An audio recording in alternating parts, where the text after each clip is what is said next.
जय हिंद। फिर से स्वागत है फोर क्रिएटिव स्टडीज के एक नए एपिसोड में। जैसे कि अभी हम लोग 70th बीपीएससी के लिए मोस्ट इंपॉर्टेंट टॉपिक्स को कवर कर रहे हैं, जो जीएस पेपर 1 के रिगार्डिंग है, पार्ट सेकेंड का, जो आपका करंट अफेयर्स और इंटरनेशनल रिलेशन से संबंधित सवाल बनाए जा सकते हैं। वैसे वैसे टॉपिक्स को हम लोग कवर कर रहे हैं जो काफ़ी ज़्यादा चर्चा में है और एग्जाम में आने की संभावनाएं हैं। वैसे वैसे टॉपिक्स को कवर कर रहे हैं। तो आज के सेशन में हम लोग देखेंगे एक राष्ट्र एक चुनाव, यानी कि वन नेशन वन इलेक्शन, जो पिछले साल काफ़ी चर्चा में था। इसको पारित किया गया है। तो हो सकता है कि आपके एग्जाम में ऐसे सवाल देखने को मिल सकता है इससे संबंधित। तो हम लोग इसलिए इस टॉपिक्स को कवर कर रहे हैं। ठीक है, तो चलिए सेशन को स्टार्ट करते हैं। जैसे एक राष्ट्र एक चुनाव, ये इसका क्या तात्पर्य है, इसमें हम लोग जैसे कि एक एक करके चीज़ों को देखेंगे। जैसे माइंड मैप के तौर पर आप देखोगे तो ये आखिर एक राष्ट्र एक चुनाव होता क्या है, आखिर क्या है, और ये चर्चा में आखिर क्यों है, इसके बारे में भी चर्चा करेंगे। इसके साथ साथ हम लोग ये भी चर्चा करेंगे कि भारत में एक साथ चुनाव का इतिहास, यानी कि इससे पहले कभी एक साथ चुनाव हुआ था या नहीं हुआ था, इसकी रिगार्डिंग भी हम लोग जानकारियां प्राप्त करेंगे। इसके साथ साथ एक चुनाव के पक्ष में तर्क हो गया, उसका तो इसमें क्या विपक्ष में तर्क या चुनौतियां क्या क्या देखने को मिल सकती है, या आगे की राह क्या हो सकता है, और इसके साथ साथ हम लोग निष्कर्ष को भी देखेंगे। मतलब ये 6 पॉइंट के तौर पर हम लोग इसको डिवाइड किए हैं। 6 पॉइंट को एक एक करके देखेंगे। तो सबसे पहला पॉइंट आपका है, ये आखिर होता क्या है एक राष्ट्र एक चुनाव, और आप ये चर्चा का विषय क्यों है, इसको समझते हैं। सबसे पहली बात देखिए, सबसे पहला मैंने पॉइंट में लिखा है कि एक साथ चुनाव में आशय, यानी कि भारतीय निर्वाचन चक्र को इस तरह व्यवस्थित करना है कि लोकसभा, ध्यान दीजिएगा, लोकसभा तथा विधानसभा का चुनाव एक साथ करवाया जा सके, जिसके तहत निर्वाचन क्षेत्रों में मतदाता एक ही साथ लोकसभा तथा विधानसभा के लिए मतदान कर सके। मतलब आपका नाम से भी समझ में आ सकता है कि वन एक एक, मतलब इसमें आपका कहा है ना, देखिए यहाँ पे एक राष्ट्र, यानी कि एक देश और एक ही चुनाव। वो एक देश है, एक ही देश में एक ही साथ जो चुनाव होना चाहिए। जैसे भी होता क्या, प्रत्येक राज्य में अलग अलग तरीके, अलग अलग डेट में जो ना चुनाव इलेक्शन होते रहता है। जैसे अभी रिसेंटली दिल्ली में हुआ, दिल्ली के बाद अभी जो है ना बिहार में भी होने को है ना, आपके मेंस के एग्जाम के बाद बिहार में भी होने को है। तो उसको देखो, अलग अलग राज्यों में हर, मतलब कि हर साल कहीं ना कहीं 2-3 राज्यों में ना चुनाव होते रहता है। तो इससे क्या तात्पर्य होता है कि इलेक्शन में भी काफी समय जाता है और काफी खर्च होते हैं। तो हम इन्होंने क्यों ना ये सोचा कि क्यों ना इन तमाम राज्यों को, तो मतलब पूरे राष्ट्र में, पूरे देश में एक साथ क्यों ना इलेक्शन कर दिया जाए। तो इसी के रिगार्डिंग ये आर्टिकल्स हैं। ठीक है, तो यही है आपका वह एक राष्ट्र एक चुनाव। क्या लिखा गया है, एक साथ का आशय यही है कि पूरे के पूरे, यानी कि लोकसभा हो या राज्यसभा हो या विधानसभा के है, दोनों के दोनों जो ना एक साथ इलेक्शन हो जाए। मतलब एक ही डेट में नहीं, एक साथ का मतलब ये है कि मतलब चुनाव इलेक्शन कंडक्ट करवाया जा रहा है। तो जैसे 2 महीना 3 महीना 4 महीना लगे, जितने भी समय लगे, एक ही साथ एक ही साल में करवाया जाए। जैसे 2024 में लोकसभा का चुनाव हुआ था, उसी के दरमियान सबका एक ही साथ हो जाए, मतलब 2024 में ही, ताकि इस तरह से क्या होगा, आगे हम लोग इसके बारे में डिटेल से भी चर्चा करेंगे, है ना। तो ये आपका एक डिफिनेशन आप समझ सकते हैं, है ना, यहाँ तक समझ चुके होंगे।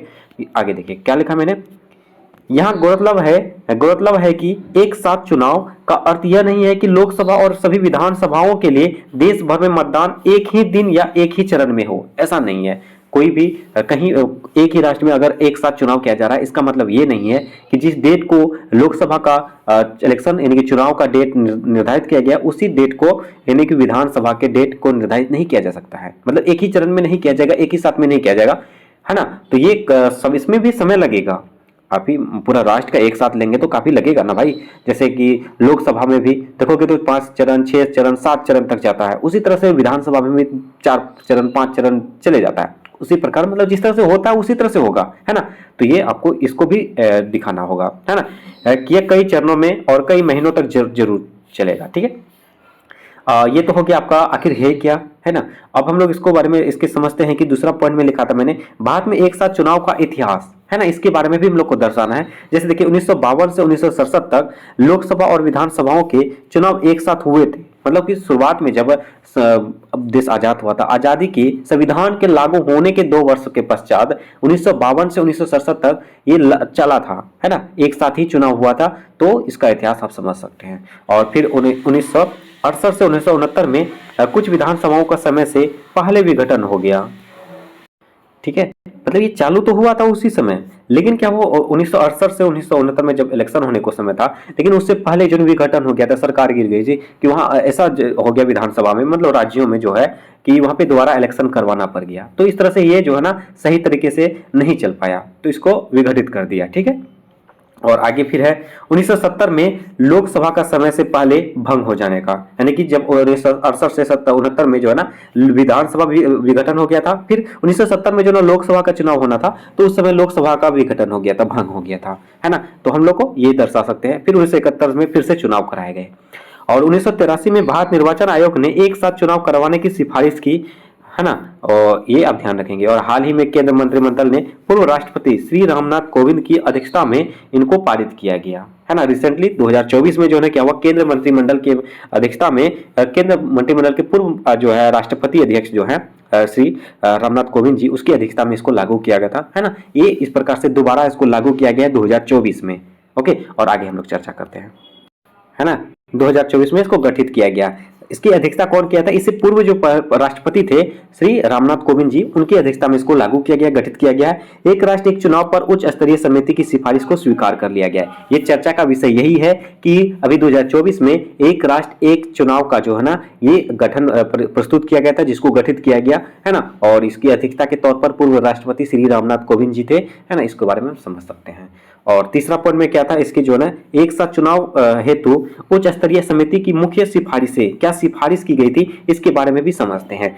देखिए इसमें क्या लिखा है मैंने, इस समिति ने बार बार होने वाले चुनावों के कारण सरकार, व्यवसायों, न्यायालयों, राजनीतिक दलों, नागरिक समाज आदि पर पड़ने वाले बोझ को कम करने के लिए देश में एक साथ चुनाव का समर्थन किया है। मतलब इसका क्या कहने का तात्पर्य है कि ये जो है ना, ये एक चुनाव, एक राष्ट्र एक चुनाव लाने का मेन मकसद यही है कि पूरे देश में जिस तरह से सरकार है, उसके बाद व्यवसाय के हैं, या न्यायालय हो, या राजनीतिक दल हो, या लोग हो, कोई भी हो, मतलब प्रत्येक क्षेत्र में आप देखोगे ना हर साल कहीं ना कहीं चुनाव होते रहता है। इससे लोग प्रभावित होते हैं, सरकार भी प्रभावित होते हैं, है ना यार। पर सरकार जैसे मान के चलो दिल्ली में ही इलेक्शन थे, जो लोकसभा के केंद्र सरकार है वो तो अपना दल के लिए, अपना राजनीतिक पार्टी के लिए कुछ ना कुछ इफेक्ट जरूर डालेंगे दिल्ली के अंदर, है ना। तो दिल्ली पे फोकस किया चला जाता है, तो इस प्रकार वो भी प्रभावित होते हैं, है कि नहीं है। जिनको पूरा केंद्र में ध्यान देना चाहिए तो उनको केंद्रित कर देता है एक जगह। तो इस तरह से ये भी एक मुद्दे हैं। और न्यायालय बार बार इसी चीज को लेके चल रहे हैं, है ना। इसके बाद नागरिक बार बार, जैसे मान के चलो साल में 2 इलेक्शन हो जाएगा, लोकसभा का और विधानसभा का। अगर मान के चलो लोग डिस्टर्ब तो होंगे ही ना। मान के चलो जब इलेक्शन का समय होता है ना, बहुत सारे लोग जो डिस्टर्ब हो जाते हैं। मान के चलो कहीं कोई दूर में है, उनको आना पड़ता है, बार बार आना पड़ता है एक वोट देने के लिए, और वोट देना जरूरी होता है ना। तो इस प्रकार ये नागरिकों को भी दिक्कतों का सामना करना पड़ता है। इस प्रकार ये सिफारिश की गई ताकि ये दिक्कतों का सामना कम करना पड़े, है ना। कम करना पड़ेगा, मतलब एक बार आएंगे तो एक ही बार में दोनों काम हो जाएगा। तो इस प्रकार ये सिफारिशें की गई थी। और अगला पॉइंट में है, इसके तहत लोकसभा, सभी राज्य विधानसभाओं और स्थानीय निकायों यानी पंचायत एवं नगर पालिकाओं का चुनाव एक साथ कराए जाएंगे। मतलब ये जो है ना लोकसभा और उसके जो राज्य विधानसभा होंगे, इसके बाद पंचायत क्षेत्र पे, पंचायती स्तर पर जो है चुनाव होते हैं, उनको भी एक साथ कराए जाएंगे। ठीक है, उसके बाद ये कराए जाएंगे। इस संबंध में इस समिति की सिफारिश है जो इस प्रकार है, जो निम्नलिखित है। कहा जाता है पहला पॉइंट में, चुनावों का समन्वय में चुनाव 2 चरणों में कराए जाएंगे। पहला चरण में लोकसभा और विधानसभा। ऐसा नहीं है देश में अगर एक साथ चुनाव करवाए जाएंगे, अब मान के चलो मुखिया का भी चुनाव एक ही साथ, प्रधानमंत्री का भी चुनाव एक ही साथ, मुख्यमंत्री का भी चुनाव एक साथ, ऐसा नहीं होगा। इससे होगा क्या, पहला चरण में जो है ना ये 2 चरणों में विभाजित किया गया। पहला चरण में क्या होगा, लोकसभा और विधानसभा का चुनाव होगा। ठीक है, उसके बाद दूसरा चरण में जो है ना, दूसरे चरण में आप देखोगे आम लोगों के लिए 10 दिनों के भीतर पंचायतों और नगर पालिका का चुनाव करवाए जाएंगे। मतलब पहला चरण में आपका लोकसभा और विधानसभा का, उसके बाद उसके 100 दिन के अंतर्गत में ही जो है ना आपका पंचायत स्तर पर नगर पालिका के जो मेयर वगैरह होते हैं उनका भी चुनाव करवाए जाएंगे, है ना। तो इस तरह से 2 चरणों में विभाजित करके इसको बनाया गया है। ओके, चलिए आगे है। दूसरा पॉइंट में क्या है, आवश्यक संवैधानिक संशोधन, जैसे आप देखोगे अनुच्छेद 82(1) को शामिल करना। इसके तहत नियत तिथि के बाद आयोजित किसी भी आम चुनाव में गठित सभी विधानसभाएं लोकसभा के पूर्ण कार्यकाल की समाप्ति पर समाप्त हो जाएगी, है ना। ये आप इसको देखोगे 82 का ए में दिया गया, इसको भी ऐड कीजिएगा। उसके बाद नियत तिथि की अधिसूचना आम चुनाव के बाद लोकसभा की पहली तिथि पर राष्ट्रपति जारी करेगा। ये आपका 82 का ए का फर्स्ट में इसका दिया गया है। तो ये आपका संविधान में भी संशोधन किया गया है। तो ये सिफारिशें हैं। और आगे हैं, अगला पॉइंट है आपका, जैसे देखोगे यहाँ देख रहे हैं अनुच्छेद 83 83 में क्या है, संसद के सदनों की अवधि।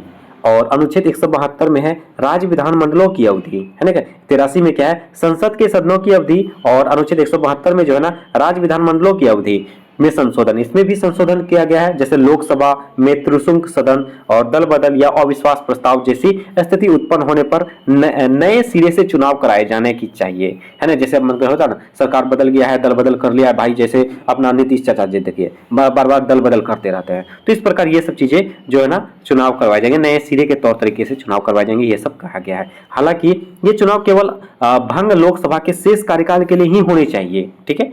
और इस प्रकार इस प्रकार आप देखोगे राज्य के जो है ना, राज्य विधानमंडलों के विधानसभाओं के लिए नए चुनाव कराए जाएंगे। और जब तक उसे भंग नहीं किया जाता तब तक उनका कार्यकाल लोकसभा के पूर्ण कार्यकाल तक जारी रहेगा। मतलब ये दोनों देखोगे, राज्य लोकसभा का जब तक कार्यकाल है तब तक इसमें अगर मान के लो विधानसभा में चुनाव इलेक्शन होंगे, है ना, तो उसमें इलेक्शन होने तक, जब तक मतलब कि इलेक्शन नहीं, देखिए लोकसभा का जब तक इलेक्शन नहीं हो जाता है, जब तक शपथ ग्रहण नहीं कर लेते हैं, तब तक विधानसभा के जो है ना, जो भी उपस्थित वर्तमान में जो भी उनके अध्यक्ष होंगे, जो भी उनके मतलब सरकार होंगे, वही उनका पदभार रहेंगे, ठीक है, जब तक लोकसभा का कार्यकाल पूर्ण नहीं हो जाएगा, ठीक है। मतलब यही कहने का तात्पर्य है कि लोकसभा के साथ ही विधानसभा का इलेक्शन होगा, ठीक है, चाहे कार्यकाल कितना भी हो। इस प्रकार आप समझ सकते हैं। ओके, उसके बाद कहा जाता है और इससे एक साथ चुनाव के चक्र में निरंतरता सुनिश्चित होगी, ठीक है। जैसे अब मान के चलो 2024 में इलेक्शन हुआ था लोकसभा का, अब 2029 में होने को है, तो 2029 में ही चाहे विधानसभा के कई 2028 में ही क्यों ना नई सरकार बने हो, विधानसभा का बोल रहे हैं, तो उसमें 2029 में ही उनका फिर से चुनाव होगा। तो इस प्रकार क्या कहा गया, निरंतरता बने रहेगी, मतलब लोकसभा की तरह सभी को एक साथ इलेक्शन में उतारा जाएगा, ठीक है, ये कहने का तात्पर्य है। और अगला पॉइंट में है, जैसे अनुच्छेद 324 का ए को शामिल करना, यह आम चुनाव के साथ नगर पालिका और पंचायतों के लिए एक साथ चुनाव कराने से संबंधित है, ठीक है। हालांकि इसके लिए राज्यों की पूर्ण अनुसमर्थन की आवश्यकता होगी, राज्यों की जो ना, अब जिस राज्य का होगी, हाँ, राज्यों के जो है, जो उसके आप हेड हैं, गवर्नर हैं, उनसे ये अनुमति लेनी होगी, है ना। उसके बाद इसका एक साथ चुनाव करवाए जाएंगे। तो उसके बाद अगला पॉइंट में कहा जाता है एकल मतदाता सूची, इसे राज्य निर्वाचन आयोग के लिए परामर्श से भारत निर्वाचन आयोग द्वारा जारी किया जाएगा। इसके लिए अनुच्छेद 325 में संशोधन करना पड़ेगा, ठीक है। और एक साथ चुनाव कराने के लिए लॉजिस्टिक की व्यवस्था करना, यानी कि लोकसभा और राज्य विधानसभाओं के लिए भारत निर्वाचन आयोग ईवीएम या वीवीपीटीए की खरीद और मतदान कर्मियों और सुरक्षा बलों आदि की तैनाती के लिए योजना तैयार करना। तो ये भी सूचना, मतलब एक साथ के लिए लॉजिस्टिक व्यवस्था की स्थापना करना, है ना। तो ये सब चीज़ें हैं और इस तरह से आप इसकी सिफारिशें थी, ये सब अगर सिफारिशें थी इसके रिगार्डिंग, इसके बाद जो है ना ये सब चीज़ प्रस्तुत किया गया है, ठीक है। तो ये सब चीज़ें कमियाँ दिखी, तो उसके बाद ये सब चीज़ लागू किया। नेक्स्ट आगे है, कहा जाता है नगर पालिकाओं और पंचायतों के लिए राज्य निर्वाचन आयोग व भारत निर्वाचन आयोग के परामर्श से लॉजिस्टिक आवश्यकताओं के लिए एक योजना तैयार करेगा। और अंतिम पॉइंट में है, इसी प्रकार इस पूरी प्रक्रिया के क्रियान्वयन और उसकी निगरानी के लिए कार्यान्वयन समूह का गठन किया जाना चाहिए। मतलब ये सब चीज़ों को देखभाल करने के लिए, सही तरीके से चल रहा है कि नहीं चल रहा है, क्या करना होगा नहीं करना होगा, इसके लिए एक समूह बनाया जाना चाहिए, है ना। तो इस तरह से इसका सिफारिशें हो चुकी है। आगे बढ़ते हैं, सिफारिश को देखने के बाद हम लोग अब तीसरा पॉइंट में आ चुके हैं, जिसको हम लोग देखने वाले हैं, एक साथ चुनाव कराने के पक्ष में तर्क। क्या है पक्ष में तर्क को भी जानेंगे और विपक्ष में क्या तर्क है उनको भी समझना है ना। देखिए क्या इसकी खामियां हैं, क्या इसका खूबियां हैं, दोनों को हम लोग को जानना होगा और दोनों को बताना होगा, ठीक है। आपको जो भी एग्जाम में पूछेगा आप आसानी तरीके से लिख सकते हैं। सिर्फ अगर तर्क पूछेंगे पक्ष में तर्क, तो पक्ष में तर्क लिख दीजिए, विपक्ष में तर्क लिखने को बोलेगा तो वो लिख सकते हैं। मैंने सब कुछ एक तरफ से बता रहा है, ठीक है, बता रहा हूँ। तो इसमें कहा जाता है नीतिगत अक्षमता, आदर्श आचार संहिता MECC दीर्घ अवधि तक लागू होने के विकास संबंधी कार्यक्रम तथा कल्याणकारी योजनाओं आदि में विलंब होते हैं। नेक्स्ट में चुनाव पर अत्यंत खर्च। चुनाव पर अत्यंत खर्च यानी कि उदाहरण के लिए CMS डेटा के अनुसार 2019 के लोकसभा चुनाव में भारतीय निर्वाचन आयोग ने 1000 करोड़ रुपए का औपचारिक व्यय किया था। देखोगे ना, इलेक्शन के समय में काफी खर्च होता है भाई। एक एक क्षेत्र में जो एक एक अगर कैंडिडेट है ना, करोड़ों रुपया खर्च करते हैं, है ना, एक एक पार्टी करोड़ों रुपया। उसी प्रकार 2019 में एक डेटा प्रकाशित किया गया था जो 1000 करोड़ रुपया सिर्फ चुनाव के समय में खर्च की गई थी। अगर यही अगर देश के लिए किया जाता तो कितना प्रोग्रेस करता है। तो इस तरह से ये सब चीजों को देख के ये कदम उठाया गया है ना। उसके बाद तीसरा इसका पक्ष में तर्क है मुक्तखोरी की राजनीति। एक साथ चुनाव नहीं होने के से शासन व्यवस्था और नीति निर्माण प्रक्रिया में दीर्घकालिक व विवेकपूर्ण नीति निर्माण पर ध्यान केंद्रित करने के बजाय तत्कालीन राजनीतिक लाभ के लिए लोक लुभावनाद मुक्त की खेवड़िया पर ध्यान केंद्रित होने लगता है और चुनाव जीतने के बाद नेता इसकी भरपाई करने में लग जाते हैं। मतलब कि जैसे एग्जांपल के तौर पर 1000 करोड़ रुपया इन्वेस्ट किया, ठीक है, मतलब चुनाव में खर्च हुआ है, तो नेता बनने के बाद ना वो पहले यही चाहता है कि मेरा 1000 करोड़ जो खर्चा हुआ है वो पहले वसूला जाए, है ना। ये सब चीजों पर ध्यान देने लगता है। तो अगर कम खर्च होगा तो उनका टारगेट भी कम, मान के लिए 5 करोड़ रुपया खर्च किया है तो 5 करोड़ कमाया, उसके बाद तो काम करेगा ना भाई। मतलब एक एग्जांपल दे रहा हूँ, इसको आप ऐड मत कर देना, ठीक है। तो ये सब चीजें हैं।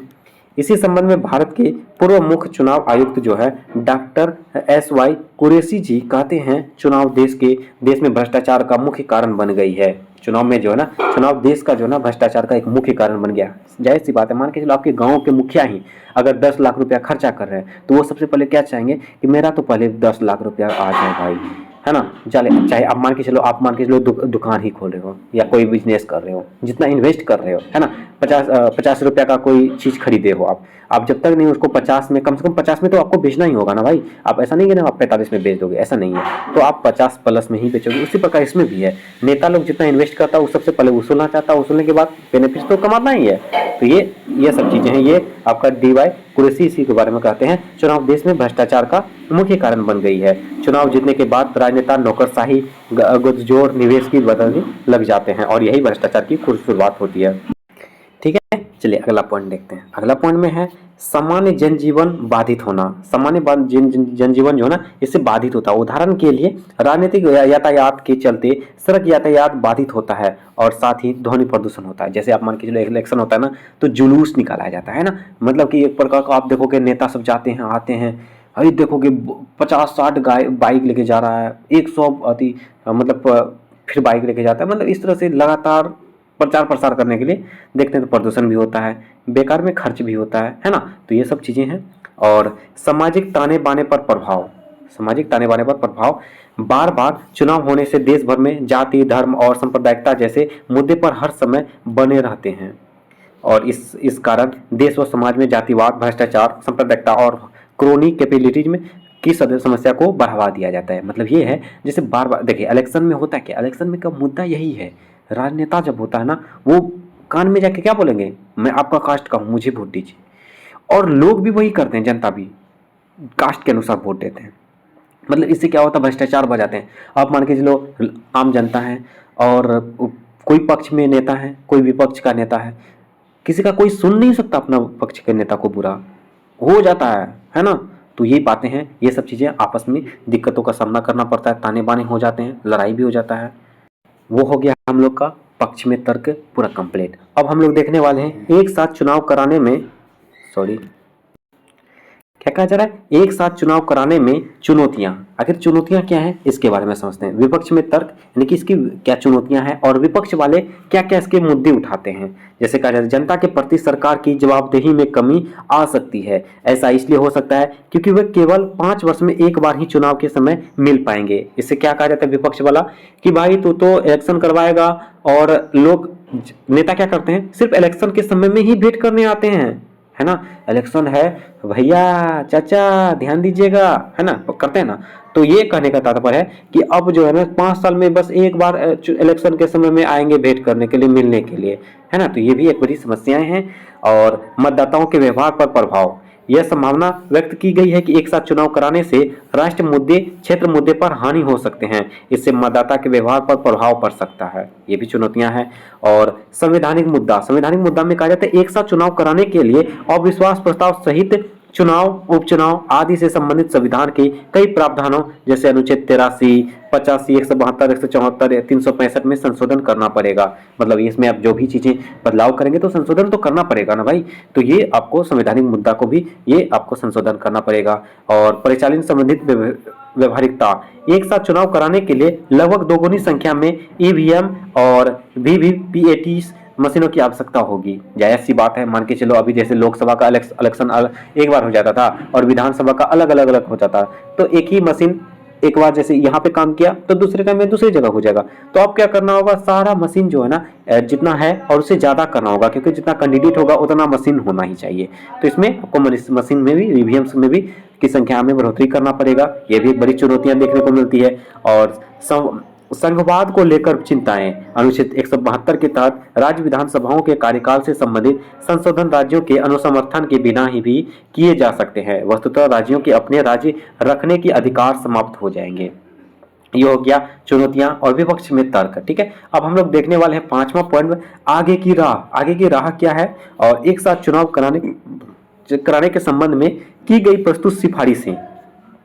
विधि आयोग की 170वीं रिपोर्ट, लोकसभा और राज्य विधानसभा के चुनाव एक साथ आयोजित किए जाने चाहिए और परंतु संविधान विधानसभा के कार्यकाल की समाप्ति तक चुनाव परिणामों की घोषणा पर रोक लगा देनी चाहिए। हालांकि यह अंतराल 6 माह के अधिक नहीं होना चाहिए। ठीक है, और नीति आयोग कहा जाता है विमर्श पक्ष 2017 में संसदीय स्थायी समिति के आधार पर एक साथ चुनाव दो चरणों में कराने चाहिए। मतलब नीति आयोग भी कहते हैं कि एक साथ चुनाव जो है ना 2 चरणों में करवाया जाना चाहिए। और यदि लोकसभा या किसी विधानसभा का समय पूर्व विघटन हो जाता है तो ऐसी स्थिति में नवनिर्वाचित लोकसभा या उस विधानसभा का कार्यकाल मूल कार्यकाल के शेष अवधि तक के लिए होना चाहिए। ठीक है, ये भी आपका नीति आयोग बता दिया है कि ये सब आपके तर्क हैं। आप इस तरह से एक राष्ट्रीय चुनाव लागू कर सकते हैं। और इस तरह से हम लोग का पूरा कंप्लीट हुआ टॉपिक्स। इसको हम लोग अंतिम में जो है निष्कर्ष, मैंने बोला था निष्कर्ष भी लिख के बताएंगे। निष्कर्ष के तौर पर हम लोग देख सकते हैं, हालांकि एक साथ चुनाव की व्यवहार्यता स्वतंत्रता पश्चात 2 दशकों से विद्यमान थी, किंतु बार बार चुनाव से उत्पन्न सभी समस्याओं का एक साथ समाधान चुनाव नहीं हो सकता है। इस समस्या को निम्न तरीके से दूर किया जा सकता है, जैसे कि आदर्श आचार संहिता के तहत आरोपित प्रतिबंधियों की अवधि को कम करना, चुनावी वित्त पोषण की व्यवस्था में सुधार कर निर्वाचन संबंधी खर्च पर अंकुश लगाना, यह राजनीतिक दलों को सूचना के अधिकार के तहत लाना आदि, ये सब चीजें आपको देखने को मिलेगा, है ना। और अंतिम में कोट है, भारत में एक राष्ट्र एक चुनाव को अपनाना संविधान की भावना के साथ साथ सहयोगात्मक संघवाद के सिद्धांतों के अनुरूप भी होगा। यह कथन है भारत के पूर्व न्यायाधीश जो है ना दीपक मिश्रा का, है ना। तो इस तरह से ये आपका पूरा का पूरा कंप्लीट हुआ ये टॉपिक, है ना। तो इसको हम लोग इस तरह से देख चुके हैं कि आखिर ये क्या है ना। तो आप इसको देख चुके हैं, इस तरह से हम लोग इसको एक्सप्लेन कर सकते हैं, इसको लिख सकते हैं, है ना। तो इस तरह से एक राष्ट्र एक चुनाव का टॉपिक्स कंप्लीट हुआ। उम्मीद करता हूँ आपको समझ में आया होगा। इसमें आपको किसी भी प्रकार शॉर्ट टाइप का क्वेश्चन पूछे, लॉन्ग टाइप का क्वेश्चन पूछे, आप पूरी तरीके से तैयार हो, है ना। तो इसी तरह से हम लोग एक एक टॉपिक्स को लेके आएंगे और रेगुलर क्लासेस होगी। जो भी हमारे चैनल में पहली बार आए हैं और चैनल को सब्सक्राइब नहीं किए तो प्लीज चैनल को सब्सक्राइब जरूर कर लीजिएगा और बेल आइकन को जरूर हिट कीजिएगा। सेशन अच्छा लगे तो लाइक जरूर कीजिएगा, कमेंट के माध्यम से क्लास का रिव्यू जरूर दीजिएगा और कुछ सजेशन हो तो सजेशन भी दीजिएगा और अपने दोस्तों को भी ज्यादा से ज्यादा शेयर कीजिएगा। चलिए मिलते हैं नेक्स्ट सेशन में, तब तक के लिए थैंक यू, जय हिंद।